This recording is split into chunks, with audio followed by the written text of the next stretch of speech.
All right, we're live for Nite Cap. So the headlines are everywhere. AI will replace real estate agents, or artificial intelligence is coming for your job. Robots will dominate property investment. And if you're like most people, you're probably wondering if your plans to build wealth through real estate are about to be derailed by some evil algorithm. I get messages from students all the time asking, Mark, should I even bother learning land investing if AI is just going to automate everything and eliminate all the opportunities?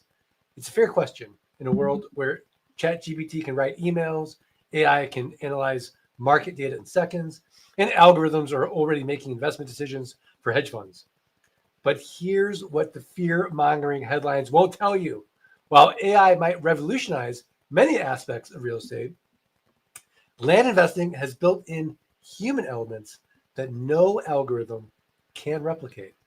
In today's episode, we're exploring and we're explaining exactly why AI will never replace land investors and how smart land investors can actually use artificial intelligence as a powerful tool while maintaining the human advantages that create the biggest profits, including the aspects of land investing that require human judgment, intuition, and relationship building that no robot will ever master.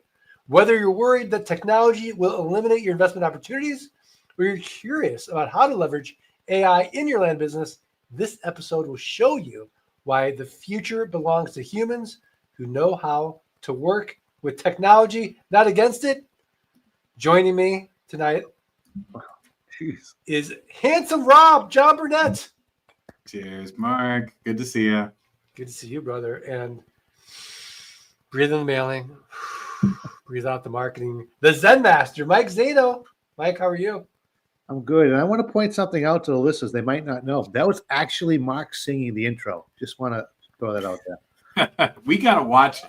I don't want to talk too much about my singing career that got derailed in the late 80s with my mullet. But just to be clear, Mike is joking. I cannot sing. Dude Buddy, the Nite Cap OG, is out sick tonight. So everyone, thoughts and prayers for Scott Bossman, who is under the weather. I will not violate any HIPAA violations. Oh, yeah. And Scott has not told me what is wrong. So I can't even, which is smart on his part. So before we dive into... That's an old good one. Yeah, I know. Will AI replace land investors? Mike, what do we do? Who are we? We are Land Geek. And what we do, not only do we invest in raw land, we buy land between, $500 to $5,000, turn around and sell to owner financing, create a note, then create a note portfolio.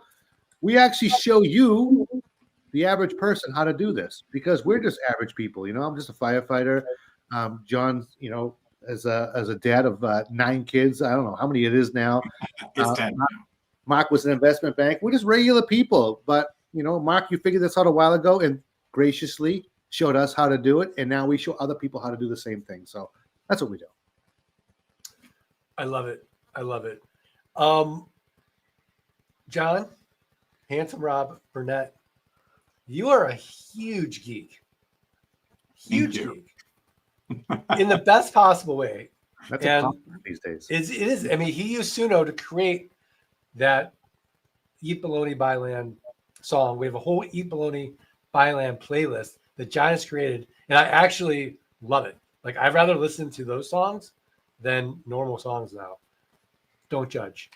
John, where do you see the biggest threats to AI and the biggest leverage points for us land entrepreneurs utilizing AI as a tool?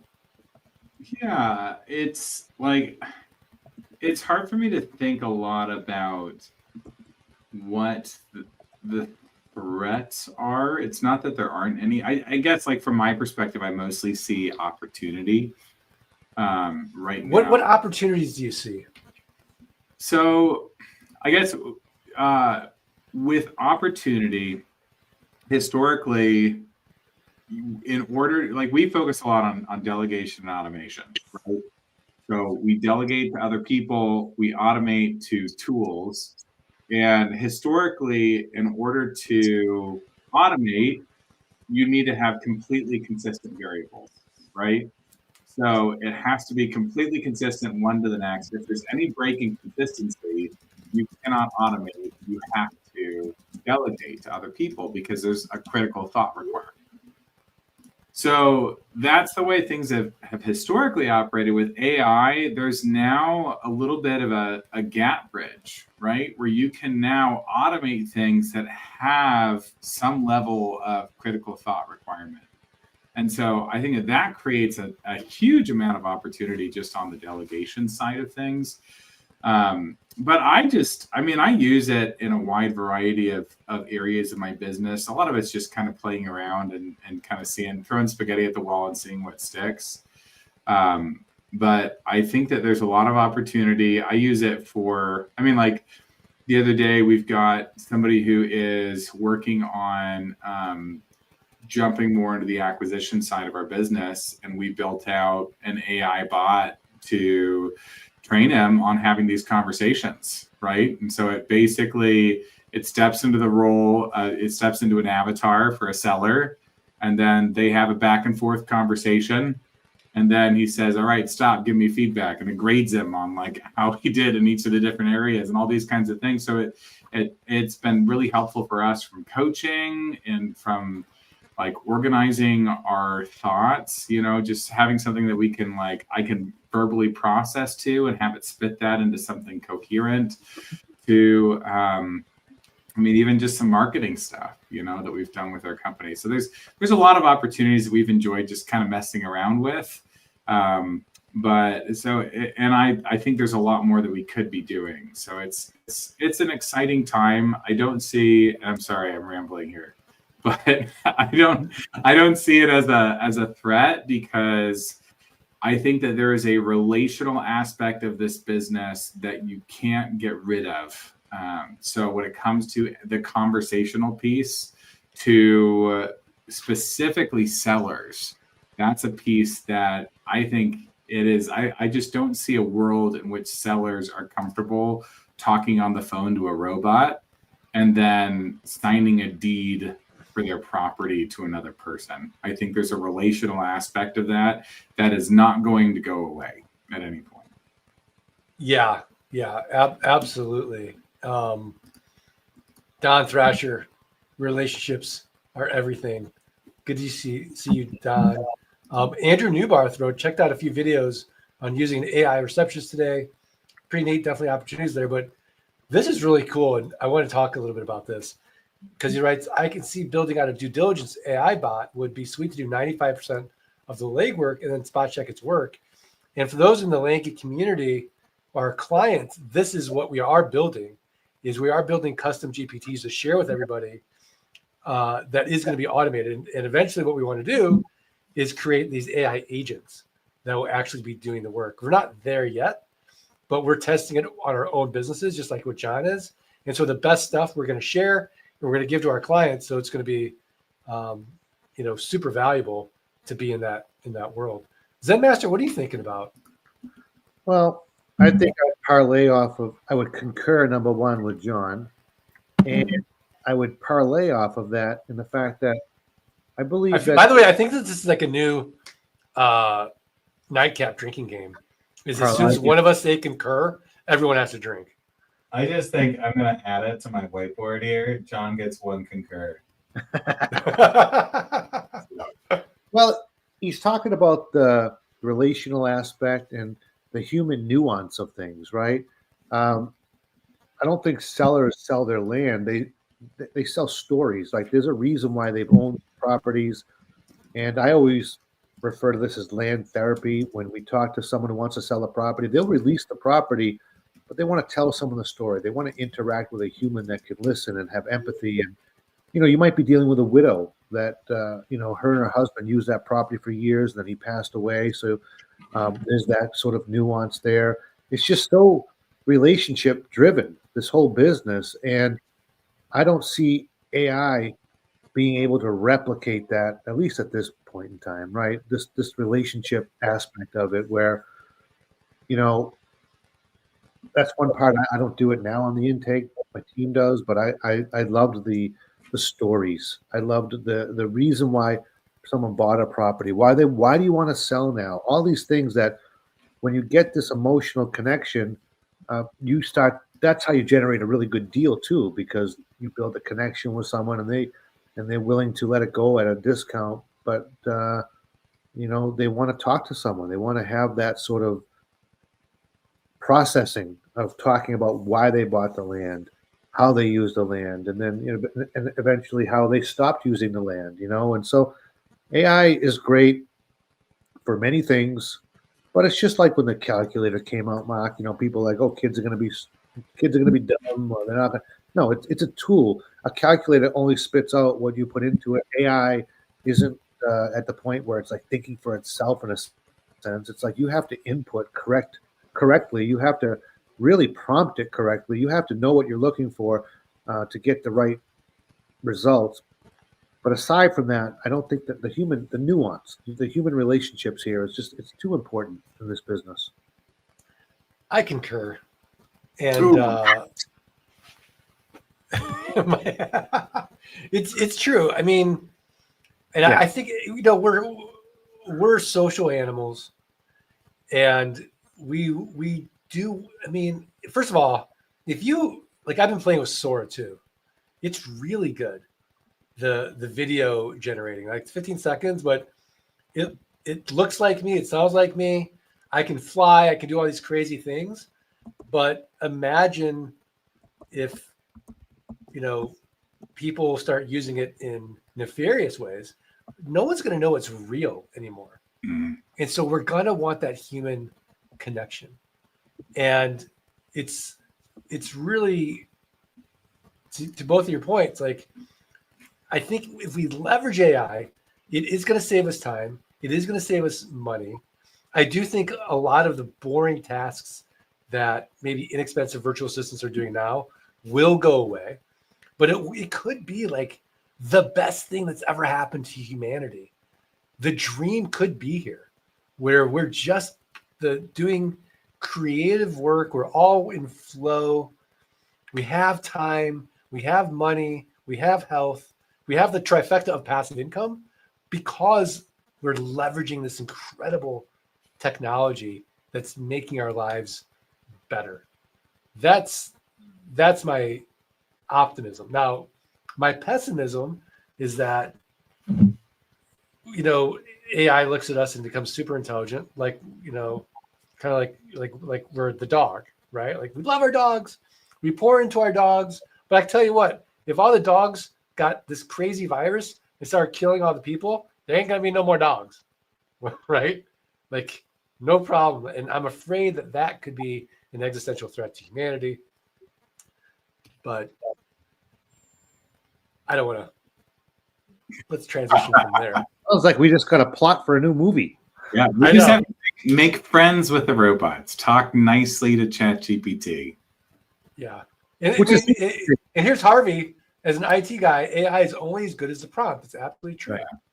I get it's true. Like it's funny whenever you talk to somebody who says like AI is no good. I tried typing this and look at what it spat out. It's garbage. It's usually because they don't really know how to use AI. Like when you prompt effectively, you can get really good results.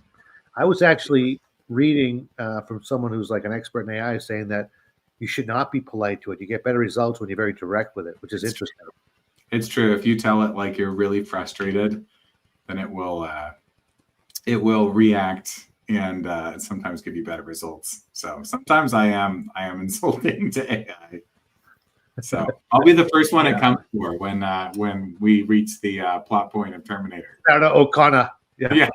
Yeah. I mean, and I like to play with different models. So I'll have Grok, Claude, and ChatGPT open. I don't use a whole lot of Gemini. I don't know. I have nothing against the Gemini model. And then sometimes even DeepSeek for the open source model, just because it's quicker, it's lighter, and just kind of see like, which one is a better answer for what I want to do. And so far, what I've noticed is I just lean toward ChatGPT's wrapper more, but I would say that for Marketing, I really like Grok. And for Really? writing, I really like Claude. When you Yeah. say marketing, do you mean like photo generation, or do you mean like I mean, like hooks, hooks? like Okay. copy, Cool. Yeah. like copywriting. Yeah, Yeah. it's got a little bit more personality, I think. Yeah. It can sound like a little bit more like me as Yeah. I train. Okay, so Don's asking, does AI present us with a trust issue with our clientele?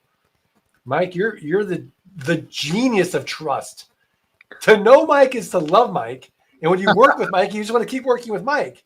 Is that going to go away? Because well, how do I know it's Mike? Like I Right. can fake a Boston accent. Again, I can see AI in many roles. And I've even listened to AI like confirm people's appointments and things. You can see this; it's out there. But the real trust comes from us, right? Whether it's us or the team that represents us, right? And because they really do, and that's one of the things when I talk about. Let's talk about the most obvious role here: interacting with the potential seller is the intake manager, and they're just that needs to be a people person. That means just needs somebody who can build this sort of trust. So I just don't see AI following into that role, Mark. I just don't see it. And I'll tell you what AI. I was thinking what AI really, um, land investing, Mark, is personal growth, right? It's a path to freedom.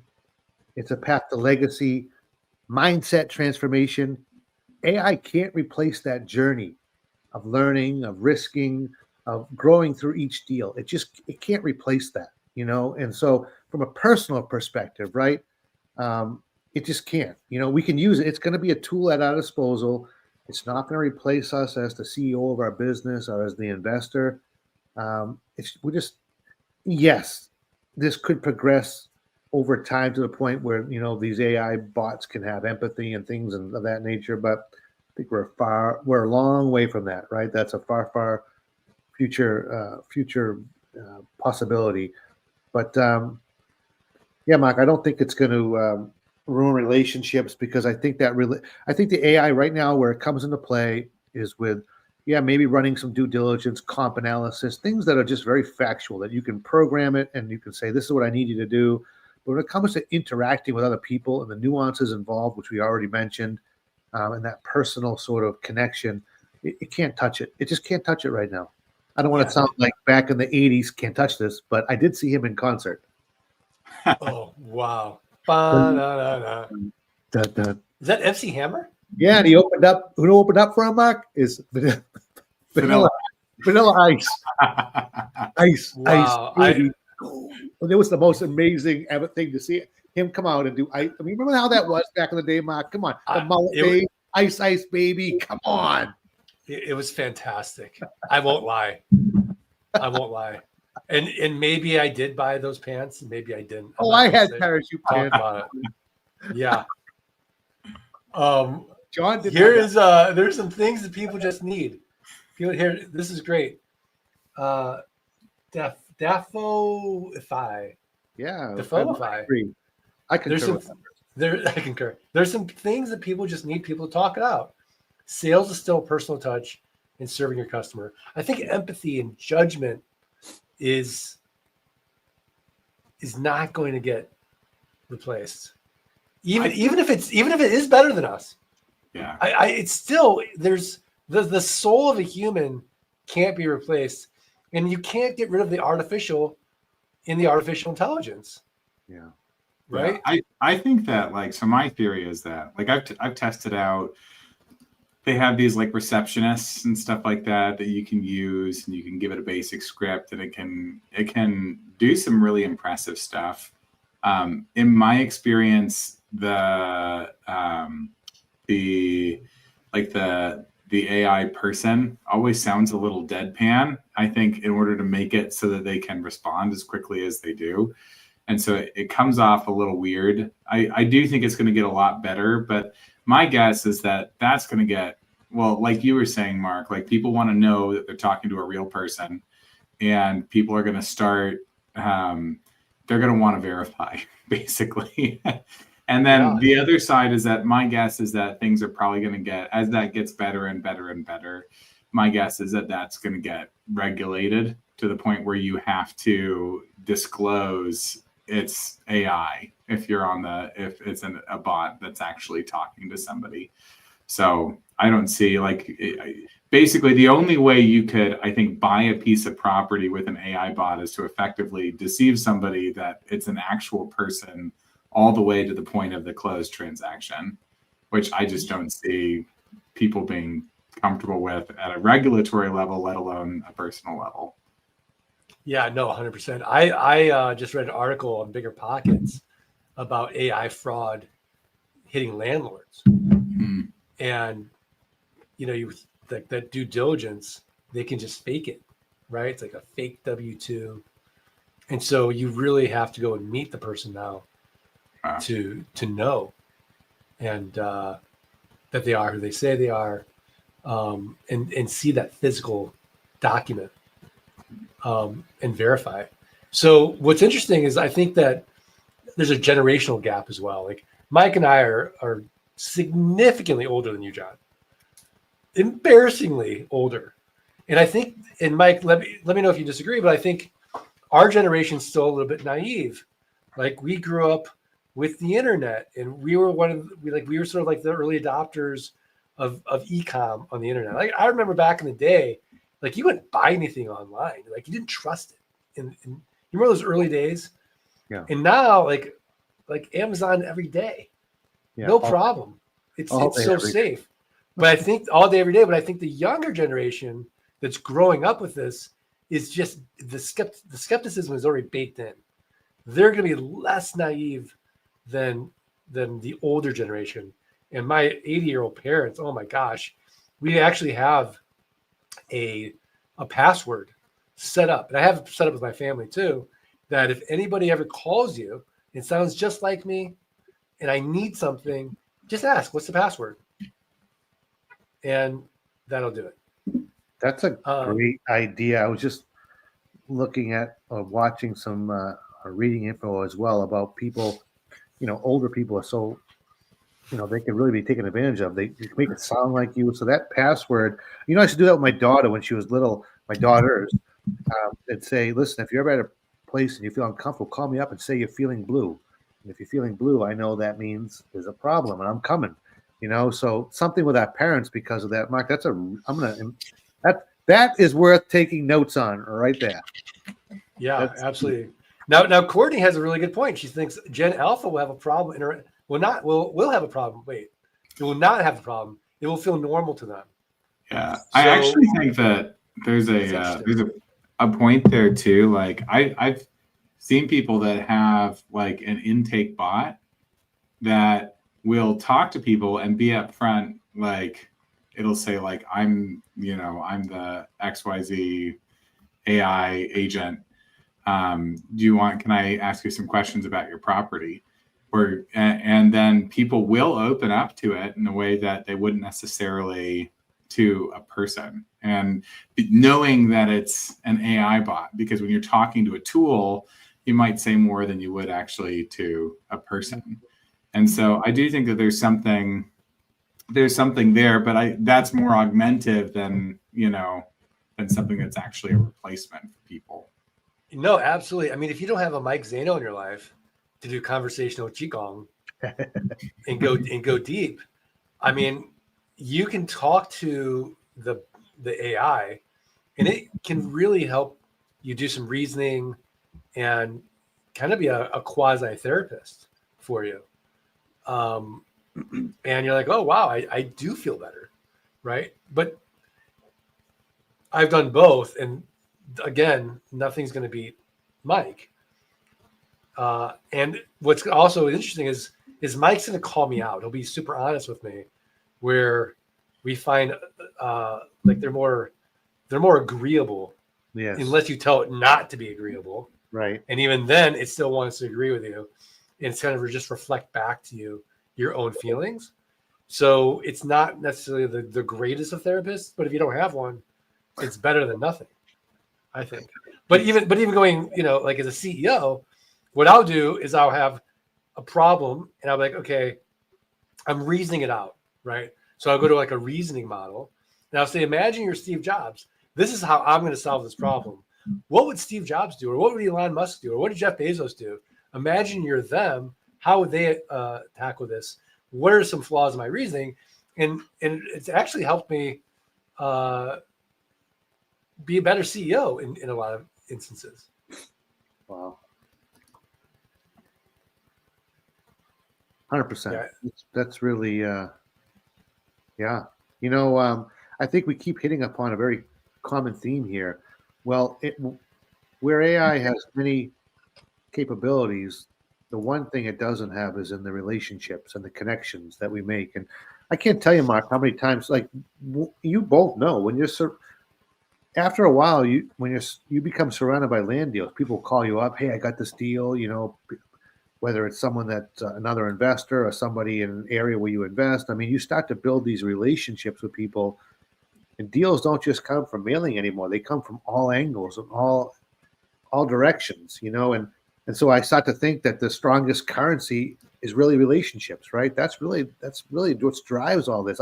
Life is relationships and networking and people want to have other people to trust and to work with. So I just don't see AI. You know, that's one thing I keep hearing over and over in our discussion.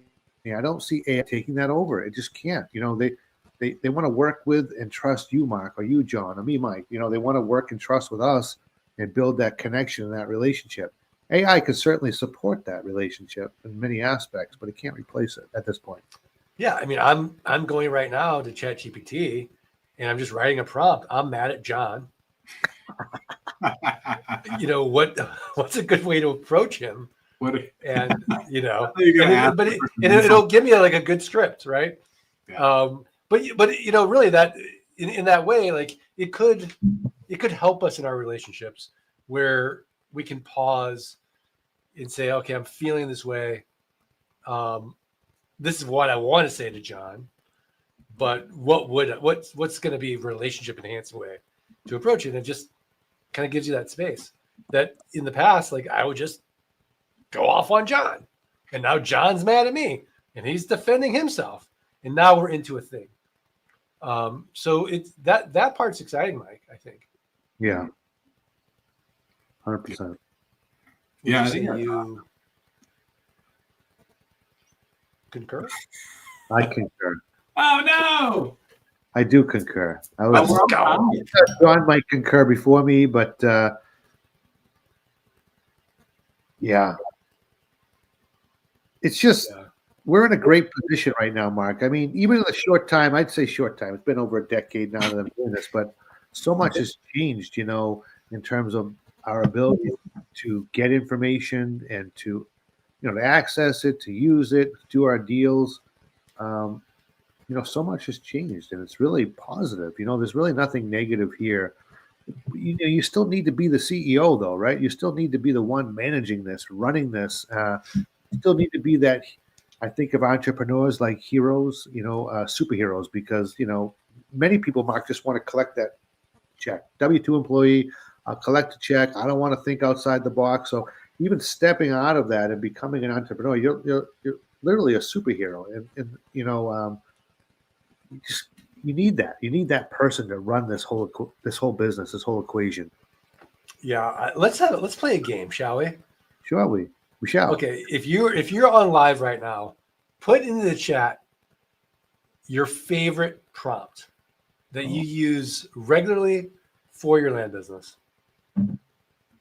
That could be fun. It could be fun. While people are doing that, I want to tell people about my favorite time-saving tool. All right. And you don't need to do it because it's $20 a month. And but I love it. It's Serif SERIF.ai. And it goes in and it gets trained in Gmail on all like the way I write. And so it just automatically creates drafts for me. Now today you could create a Zap in ChatGPT, or you could do an MCP, or you could do a make.com, and you could connect it and it could create drafts for you. And you could do it. There's a little bit of work involved, but this automatically does it. And for me, to save, an hour or two a day in just email drafts, I'm coming out way ahead in that $20. It's been a huge How time do you saver for spell me. it? Is it SERAF? SERIF.ai. Yeah. I'll put it in here. I think I even have a affiliate link somewhere. I don't know where it is. Look, you're on the page, Mark. It says how Mark the Land Geek saves 2 hours plus a day with Seraph. There he Yeah, is. I'm on the page. I love it. You're on the page. I have a affiliate link for people to save money. I have to find it. So That's awesome. maybe on my next newsletter, I'll send it out. This is wow. Mark, it's like the old tip of the week. We should be doing that on the Nite Cap. You just crushed it. Yeah, and let's do it. Okay, so now everyone's gonna have a tip of the week. Oh, who's we on all live. It's just Okay. that are we going to do AI themed tips of the week from all of us? We could. All right, John, what's your favorite AI tip of the week? So, okay. So my AI tip would be to, when you are using AI and building out prompts, give your specify a role, right? Okay. And so if you're asking for advice on, like, let's say you load in like a transcript from a sales call, right? And you want advice on how the sales call went. Well, who's a sales persona that you really respect and look up to? Maybe it's Chris Ross. Maybe it's Alex Hermosi.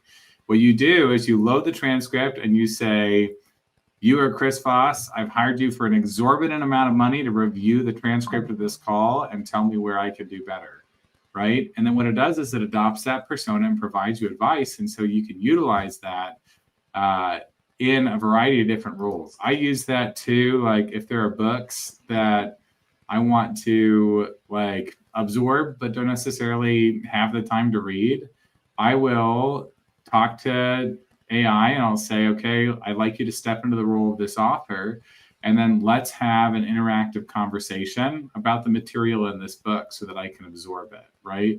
And so you can start utilizing it to better yourself, right? You want to use AI to make yourself smarter, right? And to actually grow. So I mean, as an author, that hurts my feelings. I want you to read the book, John. I know. I just talk to AI Mark all the time. It's great. And it's so funny because like these YouTube videos now, like these long form YouTube videos, I can just go and summarize the video. Yeah, and it's great. I do that like salient points. A day. Yeah, it's a great way to learn things. Just get to the point. I know. For sure. So here's some tips. But before we go to the tips, Mike, you want to throw out one of yours? One of mine. So I got this from a friend of mine, Chris, who he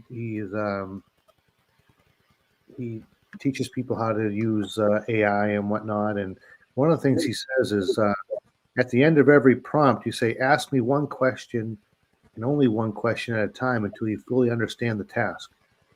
So adding that in makes a huge difference because it begins to really try to hone in on what you want it to do before it does it. And I think that's huge. I love that. Okay, here's Anna.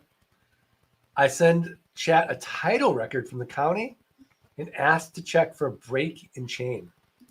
Wow.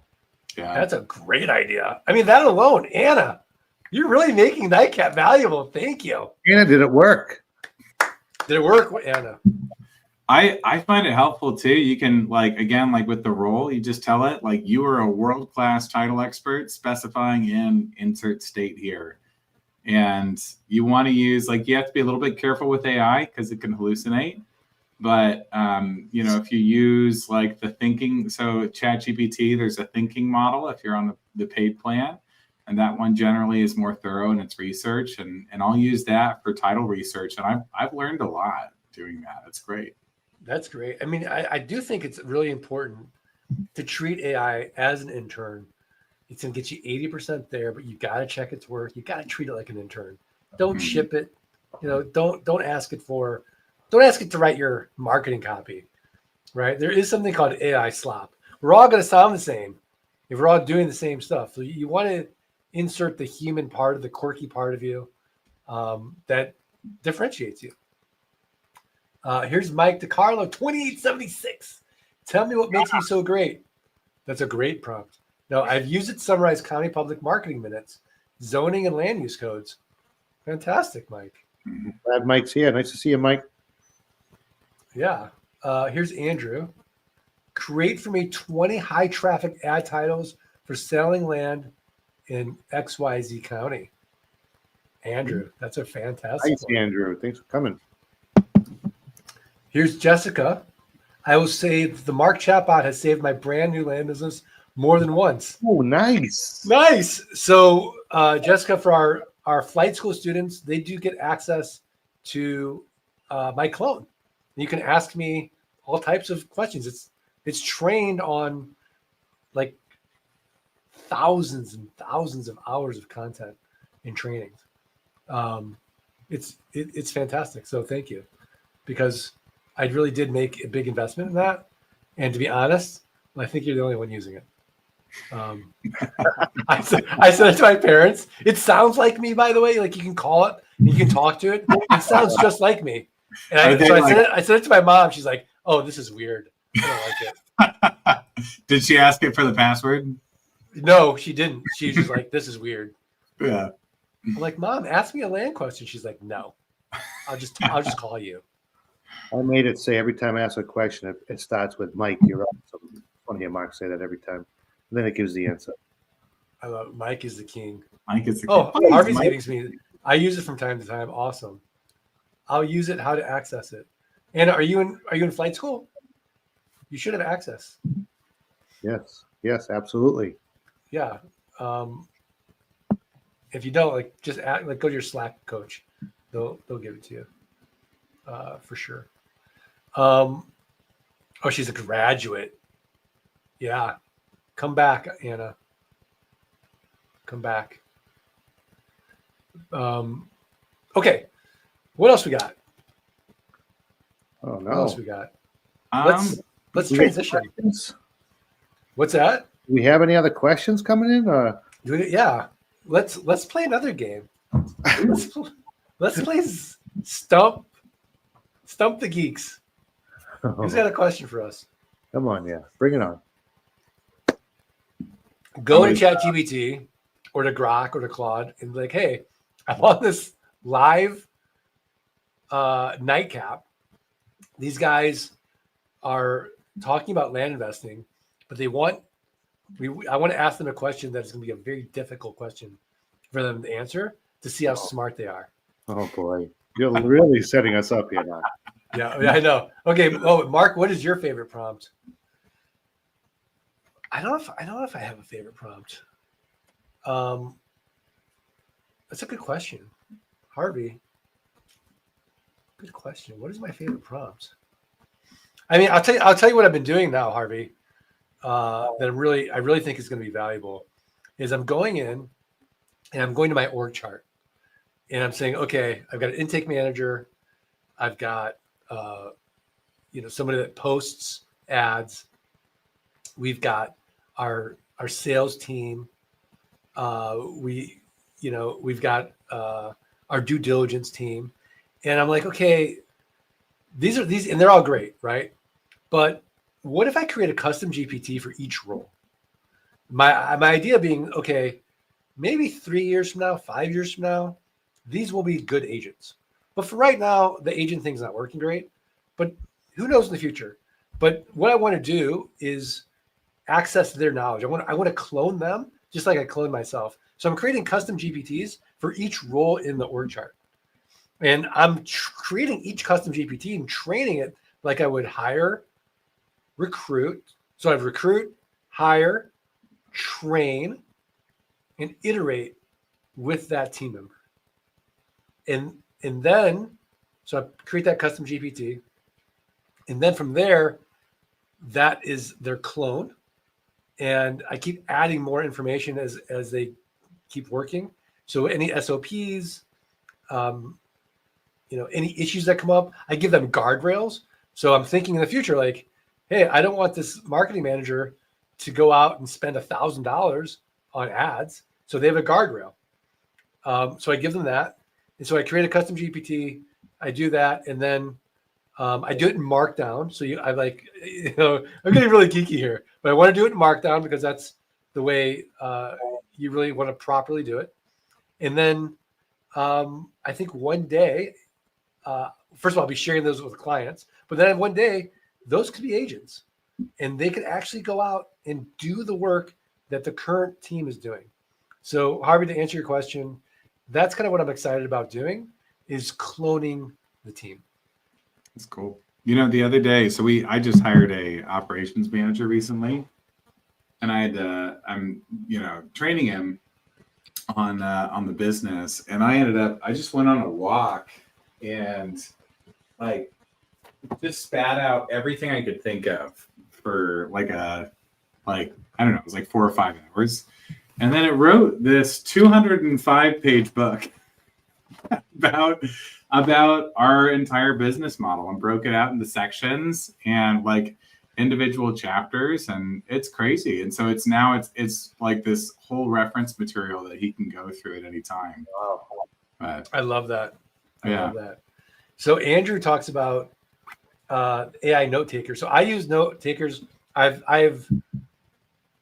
not a note taker I don't like, but my 2 favorites now are otter.ai and granola.ai. So check those out. They're fantastic.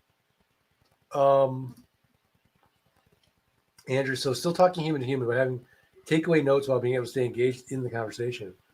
Yeah, absolutely. Andrew, that is a great use. John, did you say you went for a 4-hour walk? yeah, it was multiple walks.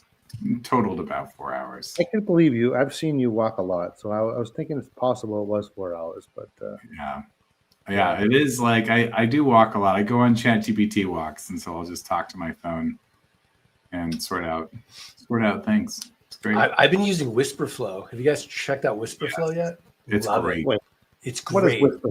Wait. You can you can just kind of like talk like this, like really quietly into your phone, and it like transcribes everything really accurately and fast. And so instead of typing now my prompts, I'll just talk to it. And journaling now, I don't type and journal. I'm just like, yeah, I had a great day. I was on Nite Cap with Mike. I felt like John was giving me the stink eye, but maybe it was just more me.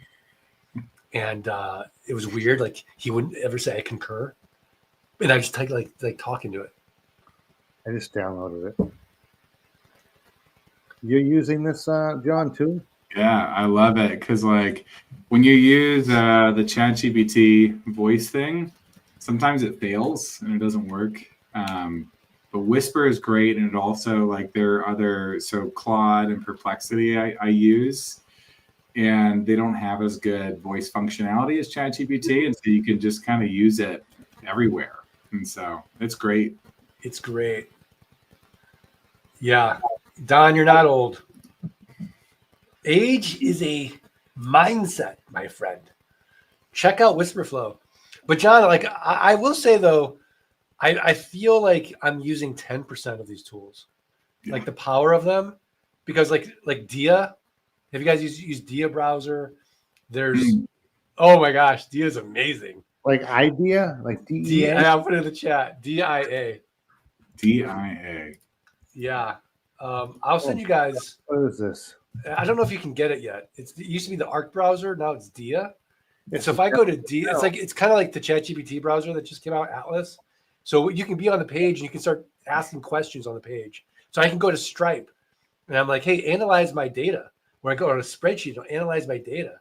It's incredible what you can do. Summarize this document, summarize this article, whatever it is. It's really cool. And this is the future. Perplexity has Comet now. Same kind of thing. I know. I'm getting a little too excited. It's super cool. All right, just download it. It saves a lot of time. Mark P. putting the geek in the land geek. Sorry, Scott. I know. Cheers to Scott. Cheers. Mike, what are you drinking? Well, I already had some a couple of drinks tonight, so I'm having some water to hydrate. But I had tonight out to eat with Laura. I had the the pumpkin. Do you guys do it out there? The pumpkin beer with the vanilla shot and a cinnamon rim. You guys do that? No, that sounds delicious though. Is that a New England thing? I don't know. It's unbelievable. Yeah, you have a pumpkin beer, like a really good one, with a vanilla vodka shot in it. Then you do a cinnamon rim. Oh my god! And then I had a chocolate s'mores bourbon old fashioned for dessert. So yeah, I'm pretty good. Chocolate s'mores bourbon old fashioned. It was pretty good. Came with a marshmallow all toasted. That's really good. John, what about you? What are you drinking? I've got a non-alcoholic Klaus Taylor. So, Nice. Klaus Taylor. My speaking of non-alcoholic, my buddy Dieter, who does not watch Nite Cap, by the way, I'll have to shame him about that. He sent me a picture last night of Athletic Oktoberfest. Oh yeah, and he said it was great. it's So I'm excited to try crazy. that. Like, I don't know what has happened, but the world of non-alcoholic beers is somehow exciting right now. It's exciting. I mean, who wants to dim their consciousness? You know, I mean, the umami of beer is delicious, but I don't want to affect my sleep. Yeah. You know, it's like bad for you. Yeah, and But it's I just get like, the taste in the social aspect of it without. Yeah, but go ahead, John. yeah. I mean, I've got 6 kids, and if I have a beer with lunch on Sunday, I'm like, I'm useless. I need a nap. And so it's nice. It's nice to be able to enjoy the taste of beer without being exhausted on the other side of it. Yeah, absolutely. So, GTPJJ, what are some websites, ways y'all utilize to find new leads before foreclosure? So you need to get on a call with us, brother, because we're getting these properties before they go to foreclosure. We're doing a letter writing campaign, and so it's a whole thing. But we're going to get a list. We're going to scrub the list. We're going to price the list. We're going to send out offers. And so if you go to thelandgeek.com, you can learn a lot about our process and how we get these deals before foreclosures. And I highly recommend you schedule a call with one of these jamooks, Mike, John, or Scott, and they'll kind of walk you through and see if this is a good way for you to create passive income. All right. And here's another warning from Harvey. Remember, give up some intellectual property when you use AI. Yeah. Don loves Budweiser Zero. I haven't had Budweiser Zero. Have you guys had it? I have. I think it's refreshing. I mean, I'm not a huge fan of Budweiser non-zero. Okay. I mean, on I've a had- hot day. I've had Heineken Zero. It's pretty good. Yeah. I haven't had Budweiser Zero. I'll have to try it. I'm from St. Louis. I got to support. So the question is, do I just schedule through the website? Yeah, you can go through the website. I think there should be book a call on the website there. John must know. Absolutely. Yeah, I think so. If you just go to the landgeek.com. Yeah, the landgeek.com. Slash training? Is it /training? Yeah, I think it's the landgeek.com /training. I put it in here. Oh, okay. Thank you, Mike. I've heard you say it so many times that now I have it embedded in my memory. Yeah, here we go. Yeah, it's time for the shameless plug of Nite Cap. Here we go.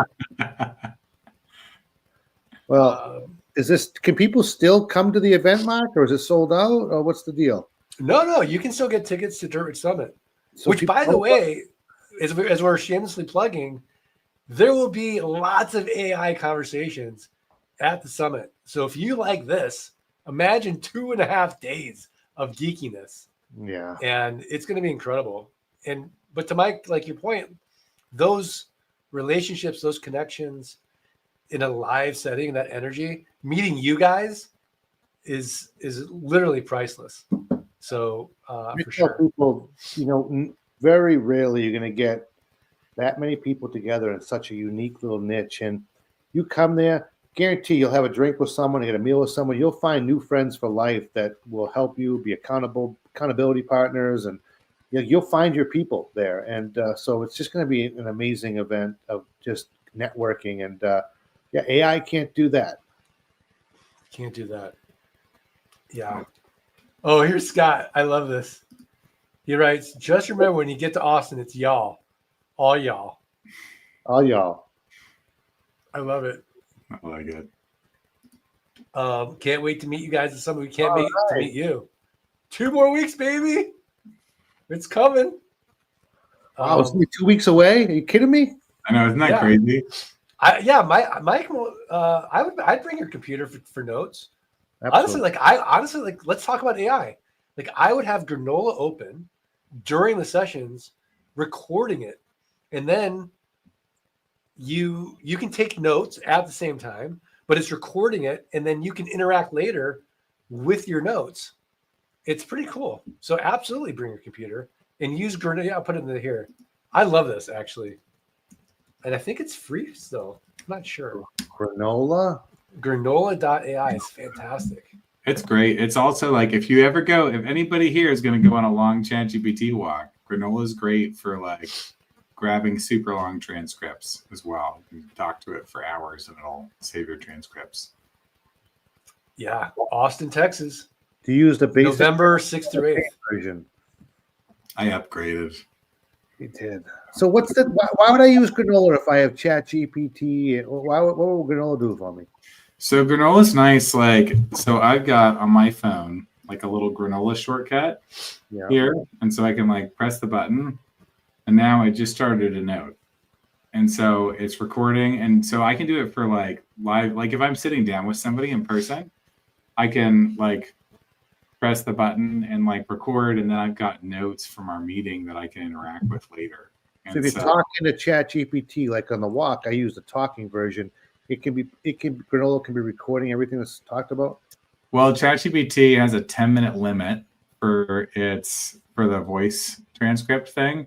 And then also sometimes it fails. Like you'll talk to it for 8 minutes and then it says, I didn't quite catch that.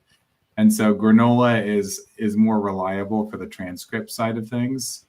And then you can use it for a large period of time. You can talk to it. You're saying if you try to talk and before you even look for a response from ChatGPT, you can't talk for 10 minutes. Like is what you're saying. Right. So once you get to 10 minutes, it stops, and then it starts transcribing that. So you have to do it in 10-minute chunks. That's a lot of conversation. You're not a very good listener, John. If you're talking to AI for 10 minutes, not getting any input, poor AI wants to say something. It's really just me talking. I don't care what it says, so it's great. It is pleasing though. It's always like, Mike, that's a great point. Oh, thank you so much. Thank you. It's funny. Sometimes I have to tell it to stop complimenting me. Yeah. It does a lot. Yeah. Yeah. Is the event? I think the event is on the website, isn't it? Or no? I don't think it is. If you just type in Dirt Rich Summit Land Geek, it'll come right up on the internet. Yeah. You can just Google it or ChatGPT it.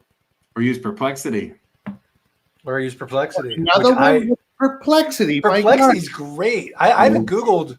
How much you guys paying a month in AI? The free version of Perplexity is great too. I'm paying $20 a month for it. It's called Comet though.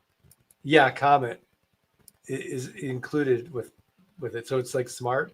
But I mean, I'm not going to keep it. Like, I don't need all these, but I like just playing around with them. Wow, organize your tabs. I got a buddy. He spends like thousands a month, and he's like, it's great. He's like, I've got a PhD researcher in my pocket. Like for his business, it's worth it. For what I do, what we do, I don't think we need that much power. Yeah. Wow. Well, look at that. Well, I think this was a great nightcap. Put in the chat if this was a good nightcap for you, and if you got value, and if you're going to refer one friend for next week, one friend that you think is going to get some infotainment from us geeky land investors. Infotainment. Yeah, we're infotainers. And we're infotainers. I feel like I'm entertaining. That's my new resume. I'm an infotainer. Yeah. By the way, speaking of, I'm just curious. Have you guys seen the Billy Joel 2-part documentary on? I think it's on HBO on How good is Max. it? It's really interesting. You forget how good this guy was and Oh. is. He's Yeah. in his 70s, and I mean, you know, he just was. He's a musical genius. I'm going to watch that. Yeah. That's noteworthy. All right. Harvey said it's always awesome. Lauren, amazing. Love the granola tip. Mike, love it. Anna's giving thumbs up. Yeah, you guys spread the word, spread the love. We have to beat on these live streams Alex Hormozy. He's our North Star. Him He's or probably Gary watching V. right now. Yeah, Alex, thanks for watching. Yeah, Alex, bring a friend next time. Bring one friend, buddy. That's it. Andrew Newbarth, great. Another great nightcap. Thanks, Andrew. Well, thanks everybody. John, Mike, thank you guys. I love you guys. Dude, buddy, Nightcap OG. I hope you're feeling better. Yes. And we'll see everybody next week. Cheers to Cheers. everybody. Cheers. And don't forget, eat bologna, buy land.